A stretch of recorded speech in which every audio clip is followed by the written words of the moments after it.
So good morning and afternoon and evening to all of you. I think we have people with us from all continents except for Antarctica. Welcome to our session today. My name is Henri van Eeghen. I hope you are all well and managing these testing times. And fortunately, these times also create room for a new era. We believe that current times demand for a new language that gives momentum to the change that is in the air. Our session today on moving beyond empathy to compassion gives us the opportunity to relook at the world around us and indeed at ourselves. It is my great pleasure to introduce to you our guest and friend Barry Kerzin. Barry Kerzin is originally from the US, lives in Dharamsala since 1988 and combines his work as a monk and doctor, harmonizing the body and mind, and being the personal physician to the 14th Dalai Lama. He teaches in juvenile prisons and is developing a well-being curriculum. In addition, he teaches to physicians all over the world about compassion, both for themselves and their patients, and consults for the Max Planck Institute in Leipzig, Germany, on compassion training. He has authored several books, his most recent being No Fear, No Death, The Transformative Power of Compassion. Currently, he is the president of the Altruism in Medicine Institute, as well as founder and chairman of the Human Values Institute, headquartered in Japan. If after today you want to hear or find out more about him, you can find TED Talks online and read many publications. For now, I want to welcome him here amongst us. Barry, the floor is yours. Thank you, Henri. That was a very beautiful meditation and a very kind introduction. I would like to speak for a few minutes about compassion. I've jotted a few notes down that I'll refer to, but won't directly read. I'd like to start with a statement that I think is one of the most profound statements I know to transform our lives, to become more compassionate, wise, and expansive, and filled with joy. The statement is, we all want to be happy, and none of us want to hurt. Now, it sounds a little bit like, well, we've heard that before. But if we really take this to heart, this is powerful. And particularly every time we meet somebody. So now we're kind of social distancing, and most of our interactions are virtual. But even with virtual interactions, if we see someone on the TV, we hear their voice on the radio or a podcast, or we see them online, see their image online, immediately think, she or he, just like me, just wants to be happy and doesn't want pain. And if we remind ourselves to remember that again and again and again, it is and will be highly transformative, bringing more joy, more love, more compassion, more sense of community. And all this is based on interconnection. So I heard the number of countries, all the continents except Antarctica, where people are sitting right now. This is incredible interconnectedness. But that's just scratching the surface. we'll talk a little bit more about interconnectedness, because actually compassion and interconnectedness have very close, almost the same meanings. The word compassion we use in English doesn't give the full breadth and depth and vastness of the meaning in Sanskrit or Tibetan, karuna or ningje. I don't want to go into a lot of the discussion, but basically, when we talk about compassion from these Eastern perspectives, we're talking about a state of mind, attitudes, feelings, thoughts, emotions, and deeper levels of mind that are non-conceptual, that know without thinking. All of that is included in compassion.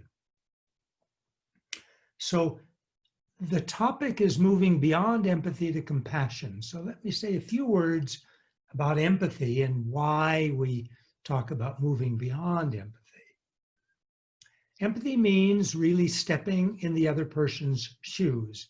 That's a common way we often refer to empathy. It's feeling the other person's pain as if it's our own. It even is often owning the other person's pain. This is usually done unintentionally, but if we're doing that, as that builds up from person to person or experience to experience, it can be overwhelming, and we can find ourselves going down the path of burnout. So what are the benefits of empathy? Well, empathy obviously opens our hearts. This is wonderful, opens our hearts to others, thereby opening our hearts to ourselves also. It's a form of compassion, of kindness, of caring. It genuinely connects us with others. So there are tremendous benefits with empathy.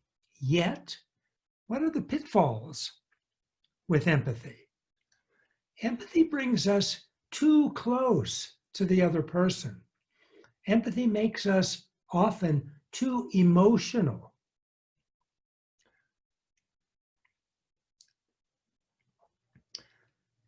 Empathy often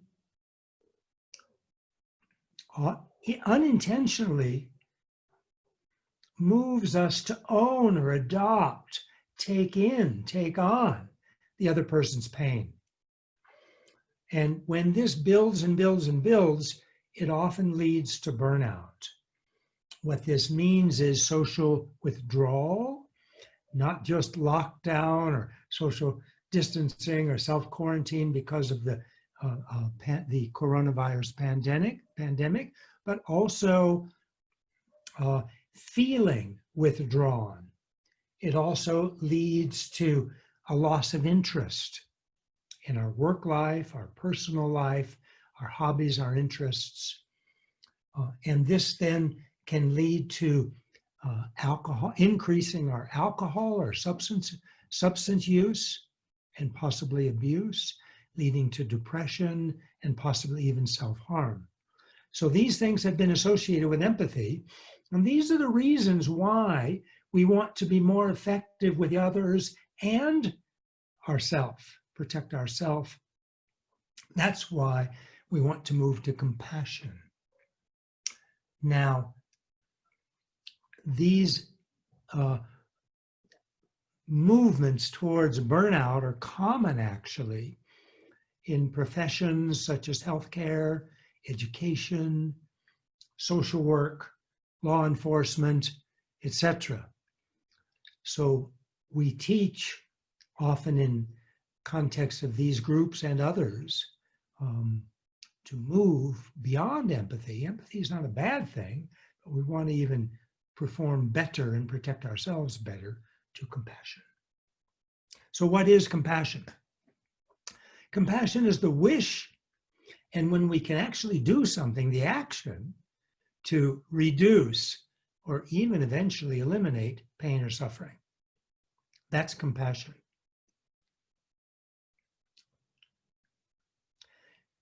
Compassion takes an emotional half step back. So we're not enmeshed right in the other person's face or in their shoes as we are with empathy.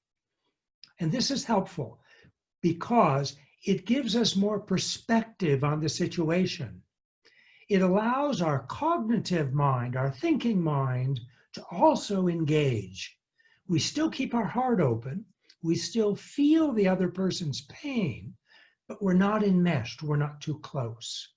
So this emotionally kind of stepping back just a little bit helps develop that perspective so we can actually see more and thus make better decisions on how we can really help, how we can really help reduce the other person's pain or suffering.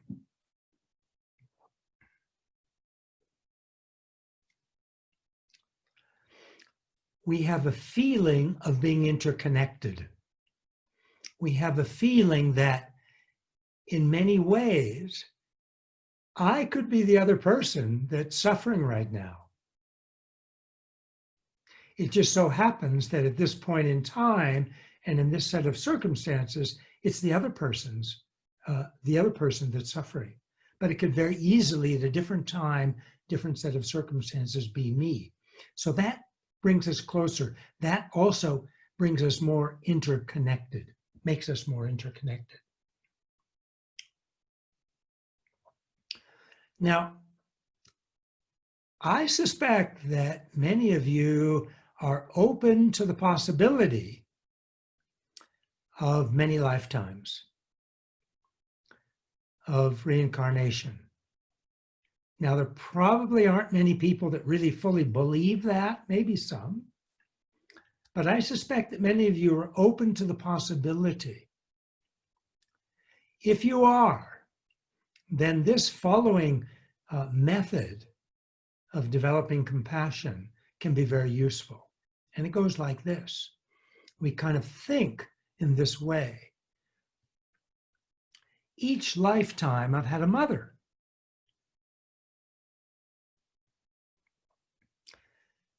I've had countless lifetimes. And thus I've had countless mothers. So where are they? So look around. I mean, now we have to do this more virtually, but look around. Whomever you see among the 42 participants, we can see many of the people by video. When we look at, online news and programs and TV, etc., think that each of those people has been our mother many times, because I've had births from beginningless time. So a lot of mothers, a lot of births, a lot of mothers. Then reflect on the kindness of my mother in this life. If the mother of this life has not been so kind, choose the person that's given you the most love, the most kindness, and reflect on that love, on that kindness. If it's your mother, how she's kept us in her womb for 9 months, been extremely careful with what she eats, her behavior, always thinking and loving the baby inside. And then when you're born, she takes you to her breast, she feeds you, she cleans you, she bathes you, constantly showering you in love, the best that she can. So think then that all of these other mothers from previous lives, they've done the same thing. They have given us incredible kindness and love, not just intra-utero and when we're born, but throughout our life. They've loved us, they supported us. They've helped us with education and given us values, etc., etc. So then we reflect that all these other mothers have done the same thing. And by reflecting that way, we begin to naturally feel this closeness, this love, this concern for all of our mothers, who are all the people and animals around us. And then the feeling to repay that kindness, begins to naturally develop. So how can we repay that kindness? Because they're probably struggling now, living as a human on this earth now, having tremendous fear and anxiety surrounding the coronavirus pandemic, possibly grieving, possibly even dying, possibly being sick, and so many other struggles that our mother of previous lives is currently going through. So what can we do? So we naturally then develop a sense of compassion, a feeling that we want to reduce his struggles, to make life easy and gentle and happy for him or her. So we develop compassion, we develop love.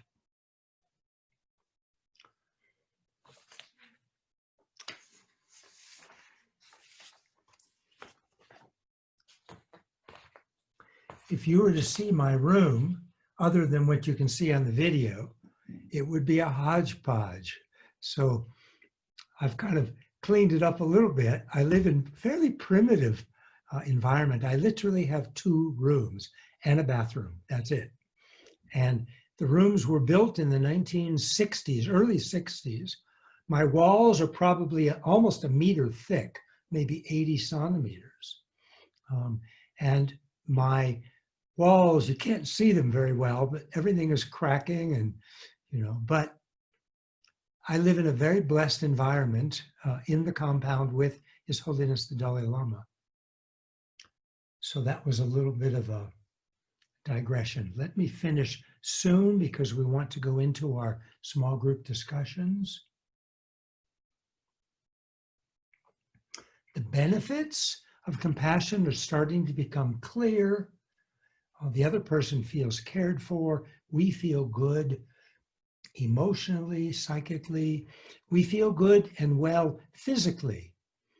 Our brain, particularly our prefrontal cortex and the limbic system in the center, which controls and regulates emotion, are enhanced. Our immune system is strengthened, our heart is strengthened, so many benefits also on the physical level. Self-confidence is increased because we're less involved with me. So less self-doubt, less guilt. What is wise compassion? Wise compassion is when we bring insight into compassion. Insight basically means to reduce our ego presence, to kind of move the spotlight away from me towards others. So less ego development, less ego-centric thinking, feeling, behavior. So less attachment. And as we do this, and we practice our compassion, we find that we have less and less need for anything in return. Currently, when we help somebody, we usually want a smile, a thank you. Maybe we even want some help in return. We have some expectation for that, or maybe even a gift. So slowly, as we develop more wise compassion, less ego involvement, we have less need for anything in return when we practice compassion, because we do it solely on the basis that everybody, including the person we're acting compassionately towards, just like me, just wants to be happy, doesn't want to hurt. Compassion, what is great compassion? Great compassion goes out towards everyone. Those we love, those we don't know, the 7+ billion people in the world, the animals, and including our enemies, so-called enemies, the ones we're uncomfortable with, goes out equally to all of them. And when I do this kindness meditation, probably 10 minutes just following this program, we will concentrate on looking at how we develop compassion by recognizing kindness from those we love, those we don't know, and so-called enemies. Compassion has many levels. We develop it slowly because it's kind of daunting to try to develop great compassion towards everyone. So we take it step by step slowly. We try to have joy, feeling that what we're doing is good, useful, activity in the world, particularly today in the context of the corona virus pandemic and all of the economic fallout that's starting to happen and will happen in the months to come. And as we do this again, we have less of a need for anything in return at all. Humility comes with reducing our ego. That's humility. And as we are less ego focused, naturally we're more other directed focused. Our concern more and more is for others rather than for ourselves. And though on the outset that may feel like, what about me? How do I take care of myself? In fact, by redirecting our focus slowly, step by step towards others, we are one of the main beneficiaries. We feel much happier. We have much more meaning in our lives. We have much more joy in our lives. So ego and compassion are like a teeter-totter. As ego goes down, compassion goes up. So they're inversely related. Compassion is the very best medicine to develop meaning or enhance meaning in our life. Compassion is the very best medicine to enhance healthy self-confidence. So we don't put ourselves down, we don't put others down. We avoid self-doubt, we avoid arrogance. Compassion is a win-win situation whereby we win, we feel meaningful, wonderful, joyous, and the other person also wins. So let me just repeat that one-line stanza and then I'm finished. All of us, just like ourselves, want to be happy and do not want to hurt. This is what binds us. This is what's common to all of us. Thank you, Barry. That was great. We've had fabulous discussions in our room, if I can sort of make a start. And there was a very personal sharing also, which was great because we could actually practice our empathy and our compassion. And so I'm really very thankful for the person in our room who was sharing something very personal. Some of the things which came out of our room, and then I'd love to ask others who were also in the other rooms to share with us, but some of the things which came out, and I thought one really nice one was the thing about empathy leading potentially to sadness, and that compassion leads more to joy. So I thought that was a really nice sort of two-side thing there. I think another person in our room, Carol, really shared quite a lot about her work, working with people who've actually been tortured or traumatized. That was very, very much learning for, I think, most of us in the room. And also the difficulty, and Barry, I'd love you to also discuss about that, and your feelings on that is when we notice others who don't seem to be caring. I think some of us find that very difficult to actually see that happening. And so what are some of the ways that you would give to us as ways of how to deal with that? These are very difficult situations, Henri. On the flip side is that it gives us an opportunity to look at our stuff, to look at our reactions. It also, gives us a chance to recognize that when other people are acting out, or difficult, are in pain, that they are suffering, and to try to at least remember that.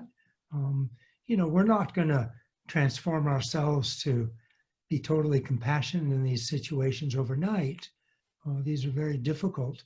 But I think those 2 points, if we can remember that the person's in pain, and also as an opportunity to look at our own reactions, how do we, what happens with us when we're in that kind of a situation, I think can be very, slowly over time, can be definitely transformative.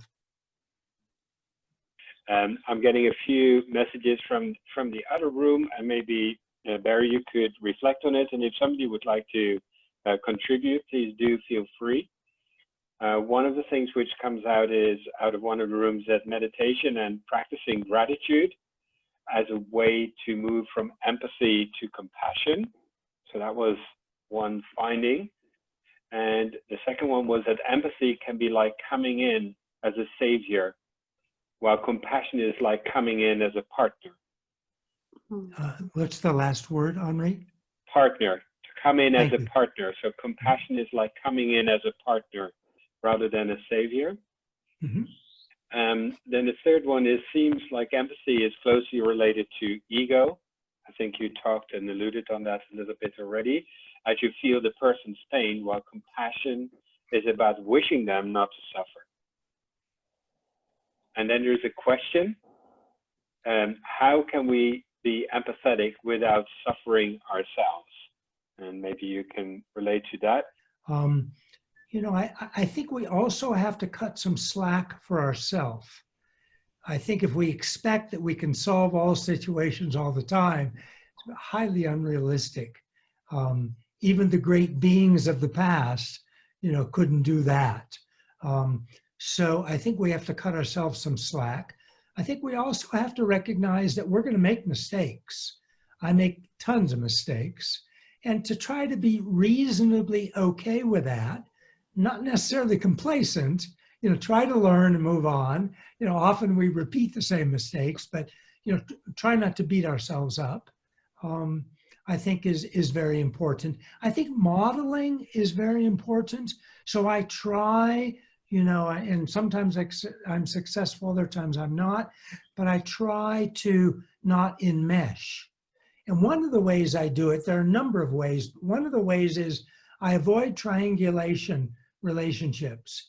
If person A says to me, tell person C this, I don't get involved with that. In a kind way, I try to say, well, let's see if we can do this more directly. Maybe you can talk directly to that person, or, try to break down that triangle. That's one way to avoid the enmeshment. Or, in the sort of alcohol and rehabilitation world, we talk about codependency, to avoid that codependency where we're inadvertently, not intentionally, but inadvertently, we're maybe making problems worse. So sometimes just to back off is okay. We don't do it permanently, but it's like right now, I don't see a way. I'm struggling with either getting too close or feeling that my heart's closing, so I can back away for a while. That's okay. And I do that sometimes.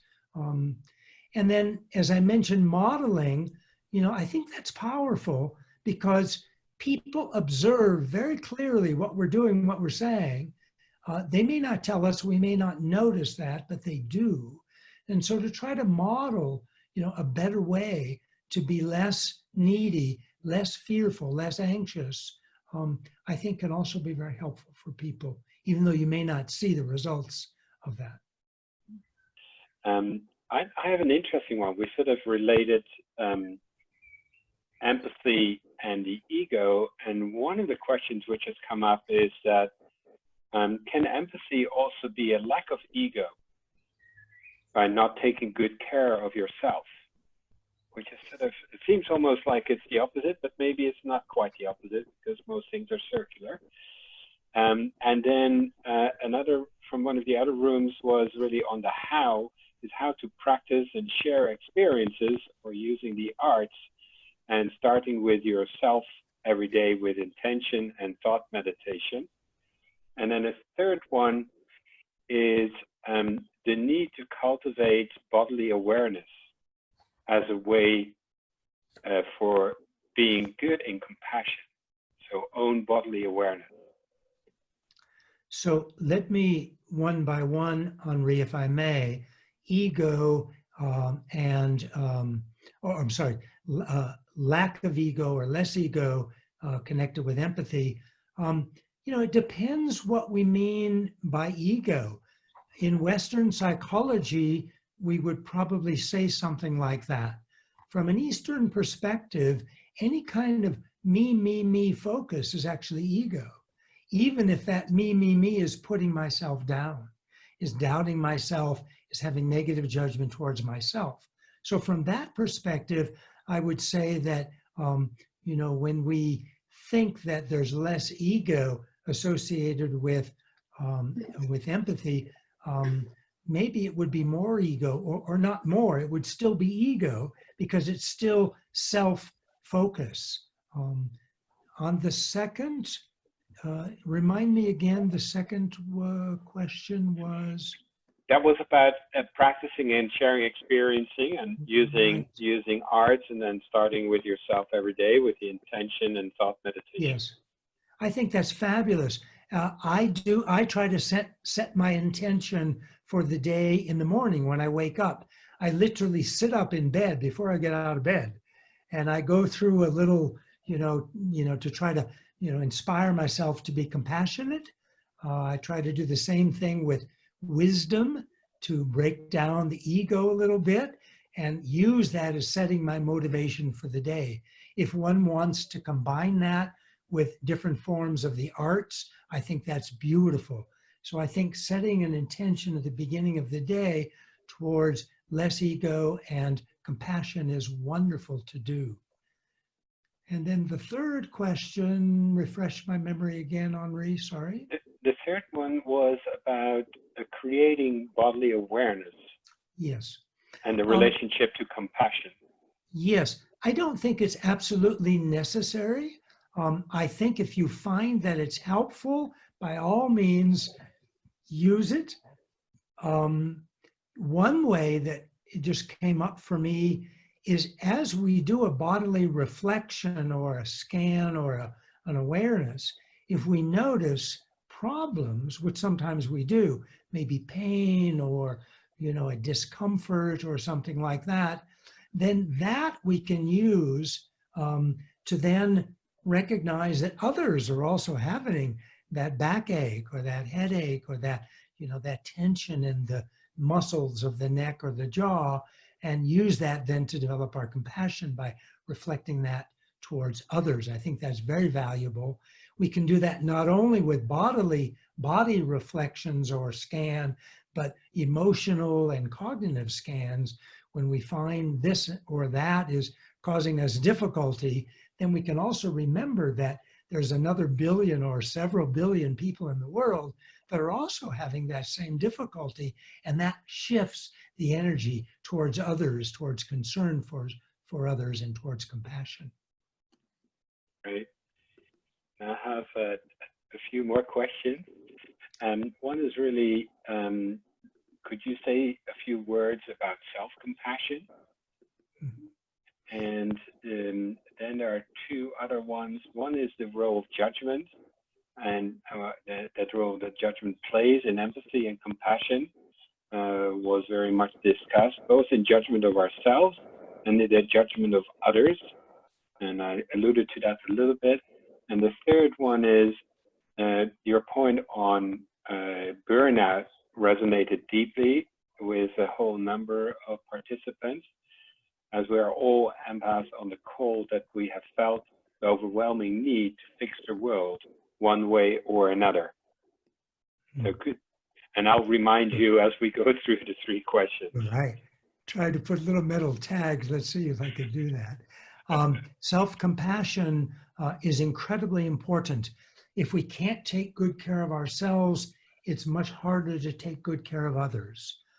So I think self-compassion is extremely important. It can be simple things. It can be, you know, a warm, loving hand on a cheek. Some of us have had a slap on the cheek. So it's a warm, loving hand on the cheek. It can be, as Danielle mentioned, taking a deep breath and just trying to center a little bit, trying to balance. It can be, you know, doing something that we like, you know, maybe even having a, you know, a glass of wine, a bit of chocolate ice cream, a walk in the, you know, in the yard or wherever we're allowed now safely to walk. You know, to remember to take care of ourselves that way is very, very important. To be mindful, to spend more time in the present moment, learning to do that through meditation, through breathing. Then when we notice that we are not taking good care of ourselves, we're not being self-compassionate, to try to let that go, and to try to let it go easily without beating ourselves up a second time. So without guilt, just trying to let that go. I think also to realize that we're all human. We all have a bunch of good stuff and a bunch of not so good stuff. And that's cool. You know, we're working at trying to make more good stuff, but to recognize our humanity there is very important. And that morphs us into the second area of judgment, both towards ourself and others. And I assume that means more of a negative judgment, although it could be any judgment on a deeper level. But let's stick first with negative judgment. You know, these are obstacles to feeling well for ourselves and to help others feel well. They get in the way of our self-compassion and in our compassion for others.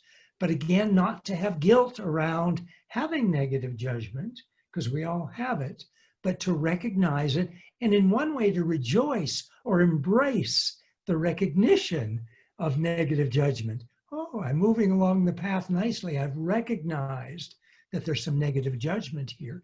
And then to try to let go of it. If you can see where they may be connected in your life, simply, you don't have to be on a couch 7 days a week for 20 years of your life. I mean, you can if you want. That's wonderful stuff. But you can easily try to see how that might be connected with different parts of my life, and then just kind of say, okay, I'm no longer that kid anymore, and try to let it go, that negative judgment, and keep working at it. It won't all happen overnight. I think this is also very important. And just like I say, recognizing that negative judgment, we can sometimes rejoice in that fact. That's beautiful to recognize it. And then third was, I forgot it. I put a mental tag and I lost it. It was the fact that for a lot of people, the discussion around burnout, you know where we are. Right. Yes. So, to recognize that we are burnt out, or we may be moving towards burnout, again, to rejoice, to celebrate, because now we kind of know more of what's happening within us, and therefore we can work to begin to massage a different direction so we don't have to stay on that road towards or in burnout. And so, as we talked about earlier, trying to move beyond empathy, we don't have to fix the world. We can't do it. We're not going to do it. Of course, we'll participate in that, but we're not going to completely fix it. So those are too high expectations for ourselves. And so to recognize those extremely high expectations, goals that we set for ourselves, and lower them just a little bit. When we then meet that expectation, set another one, rather than having them always too high where we end up feeling like we're a sense of failure. And that also leads more towards burnout. I think those are some important things. Just to talk about these things like we've done in the breakout groups, I think is very, excuse me, very therapeutic, very helpful. We can continue to carry on these discussions and sharing among each other. And I think this helps tremendously also. Thank you so much. And maybe it's nice to sort of end with what came out of our room too. And I think the Dalai Lama actually exemplifies it, and that's joy. Joy in life and the joy of being in community, like we are here together as a group, enjoying community and having had the joy of experiencing and having some really deep discussions together, and actually feeling that sense of love that is in the room. And in the breakout rooms, I really felt it very, very strongly, and I feel it here too. And that's absolutely super, because it is also about joy in life. Mm-hmm. And I would like to, already now thank all the participants very much, because I would like to leave Barry the sort of last word. He's going to share a poem with us. So you can get behind your computer, Barry, if you want to share it on screen, but maybe you're more or less ready for that. And of course, I do want to thank you very, very much for really a very insightful way of looking at empathy and moving into compassion. And I suggest that we continue this conversation together, because it's so important to share. So Barry, please go ahead. Thank you, Henri, very much. And thank you all the participants. I also have been feeling the love in these last 90 minutes and feel very full and very joyous. I'd like to read a few lines, the opening lines from T.S. Eliot's 4 quartets. And the first quartet is called Burnt Norden. And I'd like to read the first few lines. It's maybe about a dozen lines. And then I will finish, and I will stay around for, if anyone is interested, to do a short meditation on kindness. 4 quartets written by T.S. Eliot. Burnt Norden. At the still point of the turning world, neither flesh nor fleshless, neither from nor towards, at the still point, there is the dance. But neither arrest nor movement, and do not call it fixity, or past and future have gathered, neither movement from nor towards, neither ascent nor decline, except for the still point, there would be no dance, and there is only the dance. I can only say, there we have been, but I cannot say where. And I cannot say how long, for that is to place it in time. The inner freedom from the practical desire, the release from action and suffering, release from the inner and the outer compulsion, yet surrounded by a grace of sense, a white light, still and moving, airborne without motion, concentration without elimination.